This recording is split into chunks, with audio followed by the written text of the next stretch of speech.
Sir আমি লোকেশনে আছি এইখান থেকে সুইমিং পুলের ভিউটা একদম পারফেক্ট পাওয়া যাইতেছে। ভালো করে দেখো, সুইমিং পুলের সাথে কালো গেঞ্জি পরে একটা ছেলে শুয়ে আছে। জি স্যার। ওই আমাদের target. Okay sir, mission complete sir.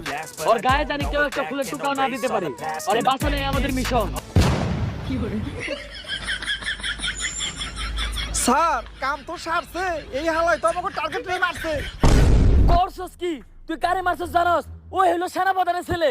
এতক্ষণে হয়তো পুরো দেশের সেনাবাহিনী তোর পিছে লেগে গেছে। বাঁচতে চাইলে তাড়াতাড়ি ওই জায়গা থেকে পলা। Okay sir. এতক্ষণে পুরো বিল্ডিং মনে হয় মিলিটারিরা ঘেরাও করে লাইছে, গেট দিয়ে নামা সম্ভব না। বাস্তা চাইলে ছাদ থেকে লাফ দিয়ে পলাইতে হইব। প্যারাশুটটা কই? স্যার প্যারাশুট তো একটাই আছে, আর আমরা মানুষ দুইজন। দূরু মাউগারপু তুই মর, প্যারাশুট নিয়ে আমি গেলাম, নিজে বাঁচতে পাবেন না। স্যার ও স্যার, তুই কোনো কথাই কইস না মাউগারপু, যতই রিকোয়েস্ট করস তোর এই প্যারাশুটের ব্যাগ আমি দিব না। তুই নেই মর। আরে স্যার আমি তো কইতাছিলাম প্যারাশুট তো ইনেই থুয়ে গেছেন, আর আপনি আমার পোলার স্কুল ব্যাগ নিয়ে গেছেন।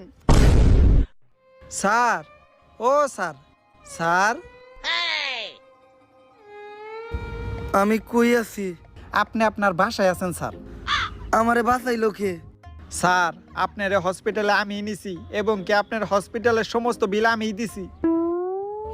তুই আমার লেগে কত কিছু করলি, আর আমি সবসময় নিতের স্বার্থটাই বুঝছি। তুই আমারে মাফ করে দিস। তুই আমার এত বড় উপকার করছস, এর লেগে আমি তোর নানিরে ধন্যবাদ দিতে চাই। কে স্যার? নানি রেখে? কারণ তোর নানির লেগেই তোর মা এই দুনিয়াতে আইছে, আর তোর মার লেগে তুই, যার ফলে তুই আজকে আমার এত বড় উপকার করতে পারছস। তাই এই ধন্যবাদটা তোর নানিই প্রাপ্য। কিরে আমার ঘরে মন ফাঁকা ফাঁকা লাগে গে? আমার এসি টিভি ফ্রিজ এগুলা কই? স্যার এগুলা বেশি তো আপনার চিকিৎসা করাইছি। তুই না কইলি আমার হসপিটালের সব বিল তুই নিজে দিছস? হ্যাঁ স্যার, এই সব কিছু বেইছে হসপিটালের বিল আমি আমার নিজের আড্ডা দিছি।